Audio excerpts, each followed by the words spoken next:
Dear students, कैसे हैं आप लोग।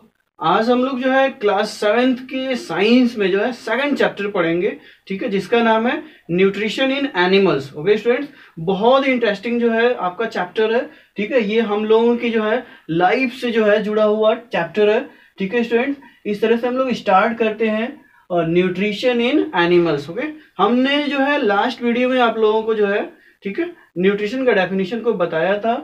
और इस तरह से जो है आज यहाँ पे हम लोग देखते हैं कि किस तरह का न्यूट्रिशन जो है एनिमल्स में होता है, ठीक है। तो आप लोगों ने दो तरह का न्यूट्रिशन देखा था लास्ट वीडियो में, एक ऑटोट्रोपिक न्यूट्रिशन और दूसरा क्या था, heterotrophic nutrition. Very good. So autotrophic में क्या होता है स्टूडेंट, जब जो है लिविंग ऑर्गेनिज्म सेल्फ खुद से जो है अपना फूड तैयार कर लेते हैं, ठीक है। जैसे कि ग्रीन प्लांट्स होते हैं वो खुद से भोजन बना लेते हैं, उनका न्यूट्रिशन क्या है, ऑटोट्रोपिक न्यूट्रिशन। बट अगर एनिमल्स के केस में देखा जाए तो मैक्सिमम जितने भी सारे एनिमल्स हैं, ठीक है, वो सभी के सभी जो है भोजन के लिए, फूड के लिए क्या होते हैं कि वो दूसरे लिविंग ऑर्गेनिजम्स पे डिपेंड होते हैं, या कह लीजिए सिंपली कि एनिमल्स जो होते हैं फूड के लिए जो है वो प्लांट्स के ऊपर, ग्रीन प्लांट्स के ऊपर डिपेंड होते हैं, ठीक है। तो इस तरह से जो है वो खुद से भोजन नहीं बना पाते हैं, देन उनका न्यूट्रिशन क्या हो गया, हेटेरोट्रोपिक न्यूट्रिशन हो गया। ओके स्टूडेंट, तो इस तरह से हम लोगों का टॉपिक क्लियर है, न्यूट्रिशन इन एनिमल्स। सो हम लोग ये भी कह सकते हैं हेटेरोट्रोपिक न्यूट्रिशन इन एनिमल्स। ओके, सो सबसे पहले हम लोग जो है देखते हैं स्टेप्स, ठीक है। न्यूट्रिशन में कौन कौन से स्टेप्स होते हैं, ठीक है। एनिमल्स के न्यूट्रिशन में कौन कौन से जनरली स्टेप्स होते हैं। So student, there are 4 to 5 steps. Okay, so ingestion, digestion, absorption, assimilation and egestion. So how many steps? So ingestion, digestion, absorption, assimilation and egestion. Okay student, तो सबसे पहले हम लोग जो है इन टर्म्स को जो है क्लियर कर लेते हैं। तो इंगेशन क्या होता है स्टूडेंट्स, इंगेशन में क्या होता है कि जब हम फूड को क्या करते हैं, अपने माउथ में लेते हैं, ठीक है। जब हम भोजन को जो है अपने माउथ में खाते हैं, चाहे हाथ से खाए या अलग अलग ऑर्गेनिजम्स होते हैं वो अलग अलग तरीके से जो है अपने बॉडी में फूड को डालते हैं। अमीबस फूडिया के थ्रू डालता है, ठीक है। इसी तरह जो है हाइड्रा अपने जो है टेंटिकल्स के द्वारा पकड़ करके अपने माउथ में डालता है।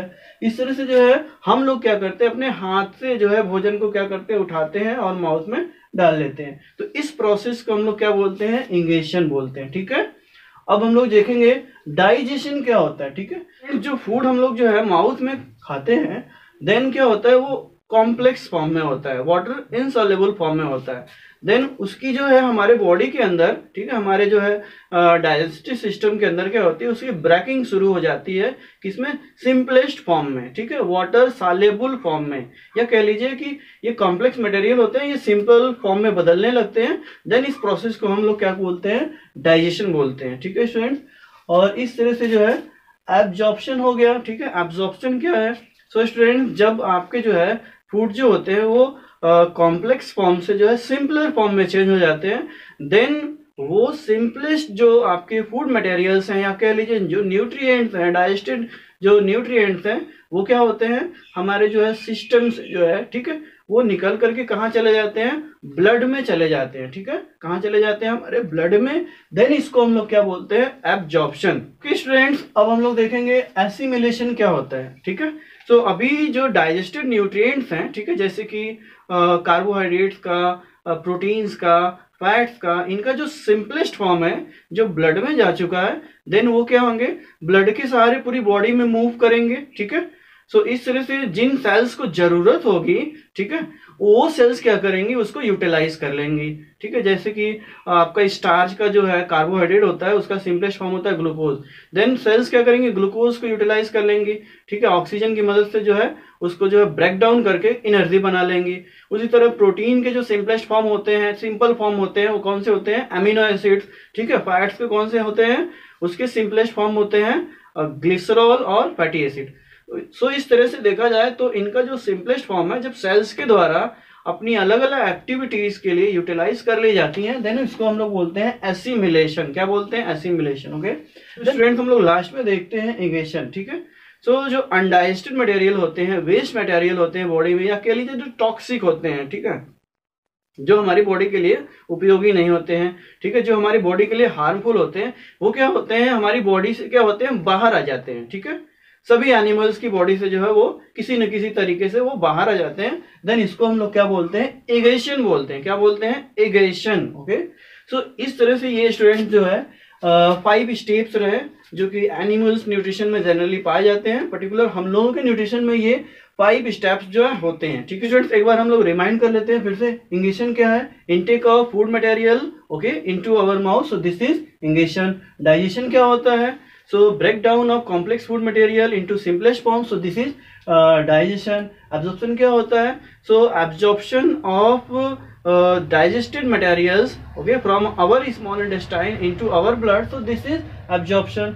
So assimilation क्या होता है, utilization of digested materials by our cells, so this is known as assimilation. And what is the egestion, okay, so removal of undigested material, waste material okay out of our body, so this is called egestion. Okay, so students अब हम लोग आगे बढ़ेंगे और हम लोग जो है डाइजेशन पे जो है डिस्कस करने वाले हैं, क्योंकि डाइजेशन जो होता है ठीक है ये कॉम्प्लेक्स मटेरियल का सिंपलेस्ट फॉर्म में जो है ब्रेक डाउन होता है। ठीक है, तो ये काफी लंबा समय लेता है, ये एक बड़ा प्रोसेस होता है। ठीक है स्टूडेंट, इस तरह से जो है हम लोग जो है डाइजेशन के बारे में डिटेलिंग करेंगे। ओके स्टूडेंट, तो हम लोगों के जो है कोर्स में जो है डाइजेशन इन ह्यूमन बींग्स को जो है सबमिट किया गया है। तो स्टूडेंट्स इस तरह से जो है ह्यूमन डाइजेशन हम लोग स्टार्ट करते हैं। सो हम लोगों की बॉडी में या जितने भी सारे हायर एनिमल्स होते हैं, जो वेल डेवलप्ड एनिमल्स होते हैं, सभी की बॉडी के अंदर स्टूडेंट कोई न कोई फंक्शन जो होता है किसी न किसी सिस्टम के द्वारा होता है। हर कोई फंक्शन जो होता है वो किसी न किसी सिस्टम द्वारा होता है। उस तरह से जो डाइजेशन है वो भी जो है एक सिस्टम के थ्रू होता है, जिसको हम लोग बोलते हैं डाइजेस्टिव सिस्टम। क्या बोलते हैं, डाइजेस्टिव सिस्टम। अब आते हैं कि डाइजेस्टिव सिस्टम जो है किस किस पार्ट से बना होता है। तो digestive system, human digestive system 2 part से बना होता है। कौन कौन सा है, एलिमेंट्री कैनॉल और दूसरा कौन सा है, डाइजेस्टिव ग्लैंड्स। ओके, सो एलिमेंट्री कैनॉल मीन्स आहार नाल और दूसरा क्या है, डाइजेस्टिव ग्लैंड्स मतलब क्या होगा कि वो ग्लैंड जो एंजाइम्स रिलीज करते हैं। ठीक है, इस तरह से स्टूडेंट्स हम लोग जो है ह्यूमन के एलिमेंट्री कैनाल में कौन कौन से पार्ट्स आते हैं इसको देखते हैं। सो इसमें माउथ आता है, फूड पाइप आता है, स्टमक आता है और इंटेस्टाइन आता है। ठीक है, सो इस तरह से माउथ, फूड पाइप जिसको आप आइसोफेगस बोलते हो, स्टमक और इंटेस्टाइन ओके ये आता है। वैसे इनके डाइजेस्टिव ग्लैंड्स में कौन कौन सी ग्लैंड्स आती हैं जो डाइजेशन में इंपॉर्टेंट रोल प्ले करती हैं, याद रखिएगा आप लोग। माउथ में पाई जाने वाली सैलिवरी ग्लैंड्स ओके, सो गैस्ट्रिक ग्लैंड्स, स्टमक में पाई जाने वाली लीवर, ठीक है, और पैंक्रियाटिक ग्लैंड जो पैंक्रियाज में होती है, और इंटेस्टाइनल ग्लैंड्स। ओके स्टूडेंट्स, इस तरह से इंटेस्टाइन में पाई जाने वाली इंटेस्टाइनल ग्लैंड्स। ओके, इन सभी पार्ट्स को जो एलिमेंट्री कैनाल के हैं या डाइजेस्टिव जो जितनी सारी ग्लैंड्स हैं, इन सभी को हम लोग जो है डायग्राम के थ्रू देखते हैं। ओके स्टूडेंट्स, इस तरह से आप देख सकते हैं कि ये माउथ है, ठीक है, ये माउथ हो गया। ओके, सो इस तरह से ये फूड पाइप हो गया, ठीक है, ये हमारे गले में है फूड पाइप, विंड पाइप के साथ में है, आइसोफेगस इसको बोलते हैं हम लोग। देन ये आपका स्टमक हो गया, ठीक है, सो हमारा जो है ये यहाँ पे जो है स्टमक हो गया, ठीक है। सो स्टूडेंट्स जो है देन स्टमक के बाद जो है इंटेस्टाइन वाला पार्ट शुरू हो जाता है। स्टमक के बाद इंटेस्टाइन वाला पार्ट शुरू हो जाता है। इस तरह से आप देखते जाएंगे, ये जो है स्मॉल इंटेस्टाइन का पार्ट है, देन इसके बाद ये लार्ज इंटेस्टाइन का पार्ट है। इंटेस्टाइन जो है 2 भागों में डिवाइड होता है, ठीक है, स्मॉल इंटेस्टाइन छोटी आंत, लार्ज इंटेस्टाइन बड़ी आंत, ठीक है। तो इस तरह से जो है ये स्मॉल इंटेस्टाइन हो गया, ये लार्ज इंटेस्टाइन हो गया। ओके स्टूडेंट्स, इस तरह से जो है हम लोग जो है इसको डिटेलिंग कर लिए, ठीक है। किसका डिटेलिंग की है हम लोग अभी, डाइजेस्टिव, ठीक है, सिस्टम में एलिमेंट्री कैनाल का। अभी हम लोग ग्लैंड्स देखते हैं, ठीक है। सलाइवरी ग्लैंड्स स्टूडेंट्स कहाँ होती है, माउथ में होती है, ठीक है, इसमें सेवा निकालती है, लार निकालती है, उसमें एंजाइम होता है जो हमारे कॉम्प्लेक्स फूड को सिंपलेस्ट फॉर्म में बदलता है, ठीक है। तो इस तरह से जो है आगे बढ़ते हैं हम लोग जो है, ये स्टमक है, स्टमक की स्टूडेंट्स जो ये वॉल दिखाई दे रही है, दीवार जो दिखाई दे रही है इसकी, ठीक है, इसी के अंदर गैस्ट्रिक ग्लैंड्स होता है। क्या होता है, गैस्ट्रिक ग्लैंड्स होता है, ठीक है।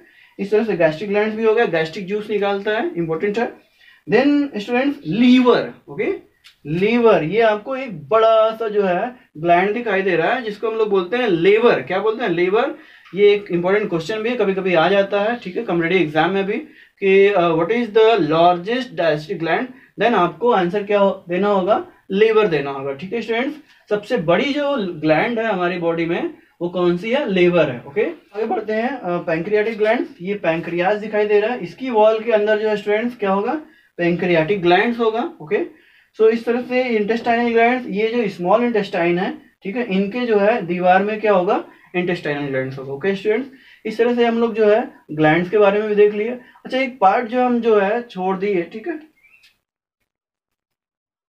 अच्छा, एक बहुत ही इंपॉर्टेंट थिंग हम लोगों से जो है मिस हो रहा था, अभी याद आया हमें। जैसे कि ये स्मॉल इंटेस्टाइन है, ठीक है, यहाँ स्टमक के बाद से ये स्मॉल इंटेस्टाइन है, ठीक है। तो ये स्मॉल इंटेस्टाइन में स्टूडेंट्स जो है ये वाला पार्ट जो है ड्यूडेनम होता है। स्टार्टिंग का पार्ट क्या होता है, ड्यूडेनम होता है, इसको हम लोग क्या बोलते हैं, ड्यूडेनम, ठीक है स्टूडेंट। और ये सी शेप्ड का होता है। देन हम लोग आगे बढ़ते हैं, ये आपका जो है जिजिनम दिखाई दे रहा है, ठीक है। और नेक्स्ट जो नीचे वाला पोर्शन होता है स्मॉल इंटेस्टाइन का, जो हाईली कॉइल्ड होता है, देन इसको हम लोग एलियम बोलते हैं, ठीक है स्टूडेंट। इस तरह से जो है लार्ज इंटेस्टाइन में भी 3 पार्ट्स हो जाते हैं। जैसे यहाँ पे स्टार्टिंग का पार्ट सिकम हो गया, ठीक है, ये सिकम के बाद वाला ये पूरा एरिया कोलोन का हो गया। देन लास्ट वाला एरिया रेक्टम हो गया। और ये जो पोर है जिससे इगेशन वाला प्रोसेस होता है, वेस्ट मटेरियल बाहर आते हैं, इसको हम लोग बोलते हैं एनस, ठीक है, ये एनस हो गया। अच्छा स्टूडेंट्स, यहाँ पे एक बहुत ही इंपॉर्टेंट जो है आपको ऑर्गन दिखाई दे रहा है, वेस्टियल ऑर्गन आप बोल सकते हो, जिसको हम लोग बोलते हैं अपेंडिक्स। क्या बोलते हैं, अपेंडिक्स बोलते हैं, ठीक है स्टूडेंट्स। ये वेस्टियल ऑर्गन है। वेस्टियल ऑर्गन का मतलब हो गया जो बॉडी में जिसका कोई काम ना हो, ठीक है। तो ये अपेंडिक्स दिखाई दे रहा है। ओके स्टूडेंट्स, इस तरह से हम लोगों ने जो है डायग्राम की मदद से जो है देख लिया ह्यूमन डाइजेस्टिव सिस्टम, उसके एलिमेंट्री कैनाल के पार्ट्स के बारे में, उसके डाइजेस्टिव ग्लैंड्स के बारे में। ओके हेलो स्टूडेंट्स, अब हम लोग जो है डाइजेशन इन ह्यूमंस को पढ़ने वाले हैं, डिटेल में पढ़ने वाले हैं, ठीक है। सो स्टार्ट करते हैं हम लोग डाइजेशन इन माउथ, ठीक है। सो माउथ में डाइजेशन कैसे होता है, किसका होता है, जब हम भोजन को माउथ में खाते हैं, ठीक है, इस तरह से जब हम भोजन को माउथ में खाते हैं तब क्या होता है स्टूडेंट्स, देन हमारे जो माउथ में सलाइवरी ग्लैंड वो सलाइवा निकालते हैं, लार निकालते हैं, उसमें बहुत इंपॉर्टेंट एंजाइम होता है जिसको हम लोग क्या बोलते हैं, जिसको हम लोग बोलते हैं सलाइवरी एमाइलेज, टाइलिन भी इसको बोला जाता है, ठीक है। वो हमारे जो है फूड में प्रेजेंट कार्बोहाइड्रेट मीन्स स्टार्च को, ठीक है, वो जो हमारे सलाइवा में जो टाइलिन एंजाइम होता है सलाइवरी एमाइलेज, वो हमारे जो है फूड में प्रेजेंट कार्बोहाइड्रेट मीन्स स्टार्च को बड़ी बड़ी साइज वाले पार्टिकल्स को क्या करता है, स्मॉलेस्ट पार्टिकल्स में चेंज कर देता है, सिंपलेस्ट फॉर्म में चेंज कर देता है। जैसा आप लोग देख सकते हो स्टार्च बड़ी बड़ी पार्टिकल्स है हमारे माउथ में, हमारे फूड में अगर है, देन सलाइवरी ग्लैंड के सलाइवा में जो सलाइवरी एमाइलेज है टाइलिन, वो उसको क्या करेगा, छोटे छोटे पीसेस में ब्रेक कर देगा, ठीक है, जिसको हम लोग बोलते हैं माल्टोज, सिंपलेस्ट फॉर्म में चेंज कर दिया, जिसको हम लोग बोलते हैं माल्टोज। सो मीन्स हमारे जो है माउथ में जो है स्टार्च का डाइजेशन होता है, ठीक है, किस फॉर्म में होता है, माल्टोज के फॉर्म में होता है। Very good. सो नेक्स्ट हम लोग देखते हैं डाइजेशन इन फूड पाइप। हमारे फूड पाइप में क्या डाइजेशन होता है, आप लोग कहेंगे यस, तो ये रॉन्ग है, ठीक है। हमारे फूड पाइप में आइसोफेगस में कोई भी डाइजेशन नहीं होता है, केवल फूड पाइप में एक मूवमेंट होता है, पेरिस्टाल्टिक मूवमेंट होता है, याद रखिएगा, ठीक है। इस तरह से जो है ये मूवमेंट आपको बोला जाता है, इसको हम लोग बोलते हैं पेरिस्टाल्टिक मूवमेंट, मतलब पेरिस्टाल्टिक मूवमेंट की मदद से जो होता है आपका फूड जो है माउथ से जो है आइसोफेगस के थ्रू कहाँ चला जाता है, स्टमक में चला जाता है। ओके, डाइजेशन जो होता है वो आइसोफेगस में नहीं होता है, लेकिन उसमें केवल पेरिस्टाल्टिक मूवमेंट होता है, जिसकी वजह से जो है फूड जो है सरक करके स्लीप करके स्टमक में जाता है। ओके, तो इस तरह से no digestion in food pipe. Then हम लोग डाइजेशन इन स्टमक देखते हैं। स्टमक में क्या डाइजेशन होता है, तो डाइजेशन स्टमक में तो पर्टिकुलर होता ही है, ठीक है, क्योंकि फूड यहाँ पे जो है 4 to 5 आवर्स रुकता है हमारे स्टमक में, ठीक है। कितने देर भोजन रुकता है, 4 to 5 आवर्स रुकता है। अब इसलिए तब यहाँ पे जो है भोजन का जो है, ठीक है, डाइजेशन तो होता ही होगा, ठीक है। तो किसका होता है, क्या होता है, थोड़ा सा देख लेते हैं। तो स्टूडेंट्स, हम लोगों ने देखा था कि इसके वॉल में जो है गैस्ट्रिक ग्लैंड्स पाए जाते हैं। गैस्ट्रिक ग्लैंड जो है गैस्ट्रिक जूस निकालते हैं, उस जूस में, गैस्ट्रिक जूस में स्टूडेंट्स जो है डाइजेस्टिव एंजाइम्स होते हैं, ओके, देन म्यूकस होता है और एचसीएल होता है। तो हम लोग जो है बारी बारी से इनका फंक्शन देखते हैं। सबसे पहले हम लोग देखते हैं एचसीएल क्या करता है, ठीक है। ये जो एचसीएल होता है गैस्ट्रिक जूस में, उसका क्या फंक्शन है। तो स्टूडेंट, जब आपका फूड आ जाता है स्टमक में, देन क्या करता है, एचसीएल जो है फूड को जो है क्या करता है, एसिडिक मीडियम में चेंज करता है। ओके, देन एसिडिक मीडियम में चेंज होने की वजह से क्या होता है, जो बाहर से जो जर्म्स वगैरह फूड के साथ आए हुए हैं वो किल हो जाते हैं, वो मर जाते हैं, हार्मफुल बैक्टीरिया वगैरह मर जाते हैं, देन भोजन जो है सड़ने से हमारा बच जाता है, ठीक है। तो देन ये हो गया। देन एचसीएल का फंक्शन एक और होता है स्टूडेंट, जो गैस्ट्रिक जूस में जो एंजाइम्स होते हैं वो थोड़ा सा जो है इनएक्टिवेट फॉर्म में होते हैं, कह लीजिए कि वो अपना वर्क ना प्रॉपर्ली नहीं कर पाते हैं। देन एचसीएल की मदद से वो एक्टिवेट होते हैं, ठीक है, उनको पता वापस चलता है कि हमें ये करना है, देन वो फंक्शन को परफॉर्म करते हैं, वो फूड मटेरियल को ब्रेक डाउन करते हैं, ठीक है। तो एचसीएल का फंक्शन ये भी होगा कि इनएक्टिवेट एंजाइम्स को जो है ठीक है, एक्टिवेट कर देना। अच्छा स्टूडेंट्स, एक क्वेश्चन आ सकता है, HCl जो होता है, HCl हाइड्रोक्लोरिक एसिड, ठीक है, ये एक एसिड है, देन हमारे स्टमक पे जो है कोई इफेक्ट नहीं पड़ता है, नहीं पड़ता है, ठीक है। सो म्यूकस इसके साथ जो रिलीज होता है, म्यूकस जो होता है वो स्टमक की वॉल को, इनर लाइनिंग से क्या करता है, HCl के प्रभाव से बचा लेता है, ठीक है स्टूडेंट्स, याद रखिएगा। इस तरह से हम लोग जो है देख लेते हैं कि गैस्ट्रिक जूस में जो है कौन सा एंजाइम होता है, गैस्ट्रिक जूस में कौन सा एंजाइम होता है, पेप्सिन होता है, जो प्रोटीन्स को, ठीक है, प्रोटीन्स को क्या करता है, सिंपलेस्ट फॉर्म में पॉलीपेप्टाइड से पेप्टाइड्स में चेंज कर देता है, ठीक है। इस तरह से जो गैस्ट्रिक जूस में जो है गैस्ट्रिक एमाइलेज भी है, ठीक है, वो स्टार्च को, ठीक है, किसमें चेंज कर देता है, माल्टोज में। आप लोग के दिमाग में आ रहा होगा, अरे यार ये तो माउथ में जो स्टार्च डाइजेस्टेड हुआ, तो माउथ में स्टार्च डाइजेस्टेड हुआ था तो पूरा का पूरा जो है स्टार्च जो है वो कंप्लीटली जो है माल्टोज में नहीं चेंज हुआ था, थोड़ा सा जो है माउथ में चेंज होगा, स्टार्च थोड़ा सा बचा हुआ उसका क्वांटिटी जो है स्टमक में होगा, थोड़ा सा आगे जाकर के होगा, तब धीरे धीरे जो है स्टेप बाय स्टेप जो है पूरी तरह से स्टार्च जो है सिंपलेस्ट फॉर्म में चेंज हो जाएगा। इस तरह से जो है यहाँ पर भी जो है स्टार्च की बड़ी मात्रा जो है वो किसमें चेंज हो जाती है, वो माल्टोज में चेंज हो जाती है, किसकी मदद से, जो है गैस्ट्रिक एमाइलेज की मदद से। ओके, तो ये रहा जो है स्टमक में डाइजेशन। अभी नेक्स्ट फूड आपका यहाँ से बढ़ता है, आगे आता है, देन ये आता है स्मॉल इंटेस्टाइन के जो है फर्स्ट पार्ट में, जिसको हम लोग बोलते हैं ड्यूडेनम, ठीक है। तो इस तरह से हम लोग का टॉपिक हो गया डाइजेशन इन ड्यूडेनम। ड्यूडेनम में जो है डाइजेशन कैसे होता है, तो फूड यहाँ पे आता है स्टूडेंट्स। सो यहाँ पे जब फूड आ जाएगा, देन सबसे पहले क्या करता है कि लीवर जो होता है वो बाइल जूस को सिक्रेट करता है, ठीक है, और किसको स्टोर करने के लिए बोलता है, वो गॉल ब्लैडर को, जीबी गॉल ब्लैडर को बोलता है कि भैया तुम स्टोर रखो, और जब फूड आपका एसिडिक फूड आएगा स्टमक से होते हुए, देन उसको न्यूट्रलाइज कर देना, ठीक है। इस तरह से जो है लीवर क्या करता है, बाइल जूस को सिक्रेट करेगा, गॉल ब्लैडर को बोलेगा रखे रहो, और जब एसिडिक फूड आता है यहाँ, देन वो गॉल ब्लैडर क्या करता है, बाइल जूस को सिक्रेट कर देता है, यहाँ पे रिलीज कर देता है, और बाइल जूस क्या करता है, एसिडिक मीडियम को न्यूट्रलाइज कर देता है, ठीक है। देन एसिडिक जो मीडियम का इफेक्ट है उसको खत्म कर देता है, फूड का न्यूट्रलाइजेशन हो जाता है। देन स्टूडेंट जो बाइल जूस में, ठीक है, बाइल सॉल्ट्स होते हैं, तो हमारे फूड में अगर जो है फैट्स होते हैं, तो फैट्स के बड़े बड़े पार्टिकल्स होते हैं, देन जो फैट डाइजेस्टेड एंजाइम्स होते हैं वो डायरेक्टली उनको ब्रेक नहीं कर पाते हैं, इसलिए क्या होता है कि बाइल के जो सॉल्ट्स होते हैं, ठीक है, वो उनको क्या करते हैं, छोटे छोटे पीसेस में चेंज कर देते हैं, काफी इजी तरीके से जो फैट डाइजेस्टेड एंजाइम्स है उनको ब्रेक कर लें। ओके स्टूडेंट, इस तरह से जो है जो बाइल के सॉल्ट्स हैं वो फैट्स के बड़े बड़े पार्टिकल्स को छोटे छोटे ग्लोब्यूल्स में बदल देते हैं, ठीक है, और इस प्रोसेस को हम लोग बोलते हैं इमल्सिफिकेशन। तो यहाँ पे इमल्सिफिकेशन हो गया, जिस फैट्स का हो गया वो इमल्सिफाइड फैट्स हो गया, ठीक है, वो अभी डाइजेस्टेड फॉर्म में नहीं टूटा है, ठीक है, वो तो फैट डाइजेस्टेड एंजाइम्स की मदद से टूटेगा, बट अभी इमल्सिफाइड जो है फैट्स बन गए, ठीक है। तो इस तरह से ये फंक्शन हो गया यहाँ पे, न्यूट्रलाइजेशन का फंक्शन हो गया बाइल जूस के थ्रू, ठीक है। दूसरा है बाइल जूस के जो है बाइल सॉल्ट्स के थ्रू जो है इमल्सिफिकेशन का प्रोसेस हो गया। देन हम लोग देखते हैं ये पैंक्रियाज है, पैंक्रियाज रिलीज करता है पैंक्रियाटिक जूस। क्या रिलीज करता है, पैंक्रियाटिक जूस। पैंक्रियाटिक जूस में डाइजेस्टिव एंजाइम्स होते हैं, ठीक है।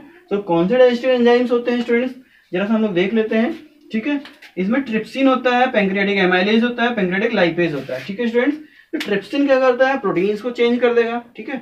सो आप फिर से क्वेश्चन करोगे यार स्टमक में जो है प्रोटीन्स चेंज हुआ था, ठीक है, सिंपलेस्ट फॉर्म में मानते हैं, बट प्रोटीन्स की पूरी क्वांटिटी तो वहाँ चेंज नहीं हुई होगी, बची हुई क्वांटिटी जो है यहाँ पे चेंज होने वाली है सिंपलेस्ट फॉर्म में, ठीक है, सिंपल फॉर्म में। देन प्रोटीन्स को जो है ट्रिप्सिन ब्रेक कर लेता है, किसमें, पेप्टाइड्स में। पैंक्रियाटिक एमाइलेज जो है स्टार्च को माल्टोज में चेंज कर लेता है। देन पैंक्रियाटिक लाइपेज क्या होता है, इमल्सिफाइड फैट्स को फैटी एसिड्स और ग्लिसरॉल में चेंज कर देता है। ओके स्टूडेंट, इस तरह से जो है ड्यूडेनम में जो है डाइजेशन फिनिश हो जाता है। देन हम लोग देखते हैं digestion in small intestine. Small intestine के जो फर्दर जो है पार्ट्स है, जैसे जिजिनम है, एलियम है, देन यहाँ पे किस तरह से जो है डाइजेशन होता है, किसका डाइजेशन होता है। सो स्टूडेंट्स जो है यहाँ पे जो है फाइनल डाइजेशन होने वाला होता है। मोटा मोटा हिसाब आता है कि फाइनल डाइजेशन जो होता है फूड का कहाँ होता है, तो आप क्या आंसर दोगे, स्मॉल इंटेस्टाइन में होता है, ठीक है। सो स्मॉल इंटेस्टाइन में जो है आपके जो सेमी डाइजेस्टेड, जैसे कह लीजिए कि जो फूड है, जैसे कि हम लोगों का जो है पेप्टाइड्स है, ठीक है, पेप्टाइड्स जो प्रोटीन जो पेप्टाइड्स में ब्रेक हुआ था, माल्टोज है जो आपका जो है स्टार्च माल्टोज में ब्रेक हुआ था, इमल्सिफाइड फैट्स हैं, ठीक है। सो ये स्टूडेंट जो है फाइनली जो है ये फाइनल डाइजेस्टेड फॉर्म में ब्रेक हो जाते हैं, जैसे कि पेप्टाइड्स पेप्टाइडेज की मदद से अमीनो एसिड्स में चेंज हो गया, ठीक है, उस माल्टेज की मदद से जो है वो ग्लूकोज में चेंज हो गया, final digestive form. Then emulsified fats जो बचे हुए हैं, देन वो लाइपेज की मदद से जो है फैटी एसिड्स और ग्लिसरॉल में चेंज हो जाते हैं। ओके स्टूडेंट, इस तरह से जो है फाइनल डाइजेशन हो जाता है। एक बार हम फिर से आपको लर्न करा देते हैं कि जो कार्बोहाइड्रेट्स होते हैं, मीन्स स्टार्च बेसिकली जो होता है, देन उसका डाइजेस्टिव फॉर्म क्या होता है, ठीक है, वो कौन सा फॉर्म होता है, ग्लूकोज होता है। प्रोटीन्स का डाइजेस्टिव फॉर्म कौन सा होता है, वेरी गुड, अमीनो एसिड्स होता है। देन फैट्स का कौन सा होता है, एमल्सिफाइड फैट्स का कौन सा होता है, फैटी एसिड्स और ग्लिसरॉल्स होते हैं, ठीक है। इस मतलब कि प्रोटीन जो है अमीनो एसिड के फॉर्म में, कार्बोहाइड्रेट स्टार्च जो है ग्लूकोज के फॉर्म में, फैट्स जो होते हैं वो फैटी एसिड और ग्लिसरॉल के फॉर्म में जो है एलिजिबल हो जाते हैं, वो हमारे स्मॉल इंटेस्टाइन से, हमारे जो है सिस्टम से जो है ब्लड में जाने के लिए, ठीक है। और देन वहां पे जाकर के जो है वो हमारी सेल्स के द्वारा जो है इतने एलिजिबल हो चुके हैं कि वो उनको यूटिलाइज कर ले for the different kinds of activities. Okay student, thank you very much.